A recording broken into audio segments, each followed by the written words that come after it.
Another time when Jesus went to the synagogue, a man with a shriveled hand was there. Some of them were looking for a reason to accuse Jesus, and so they watched him closely, if he would heal on the Sabbath. Jesus said to the man, "Stand up in front of everyone." Then Jesus asked him, "Which is lawful on the Sabbath, to do good or to do evil, to save a life or to kill?" But they remained silent. He looked around at them in anger and deeply distressed at their stubborn hearts, and said to them, "Stretch out your hand." He stretched out his hand, and his hand was completely restored. Then the Pharisees went out to begin to plot with the Herodians how they might kill Jesus. Jesus withdrew with his disciples to the lake, and a large crowd from Galilee followed. When they heard about all that he was doing, many people came to him from Judea, Jerusalem, and the regions of Tyre and Sidon. Because of the crowd, he told the disciples to have a small boat ready to keep the people from crowding him. For he had healed many, so that those with the eases were pushing forward to touch him. Whenever the impure spirits saw him, they fell down before him and cried out, "You are the Son of God." But he gave them strict orders not to tell others about him.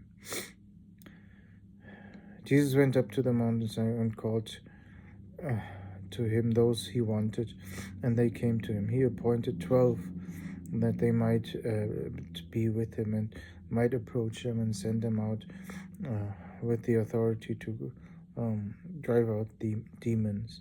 These are the 12 he appointed: Simon, to whom he gave the name Peter; James, son of Zebedee, and his brothers John. To them he gave the name Boanerges, which means sons of thunder; Andrew, Philip, Bartholomew, Matthew,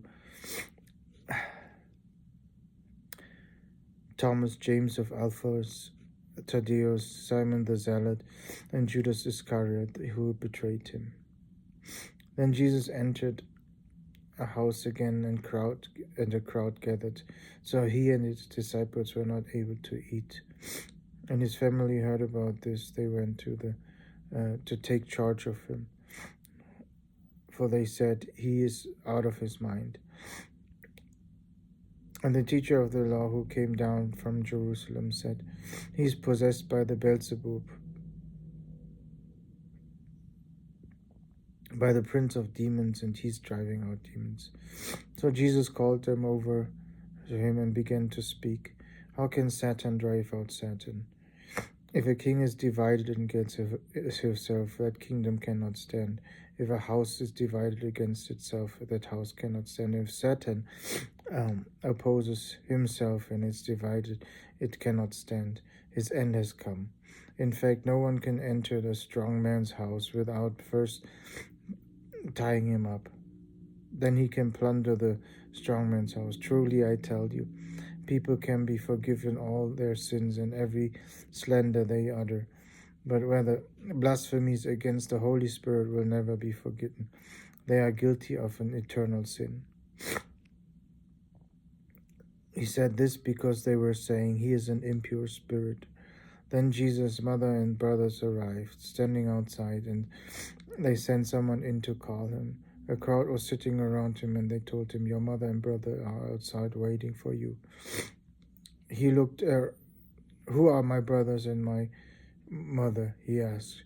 Then he looked at those sitting in a circle around him and said, "Here are my mother and here is my brother.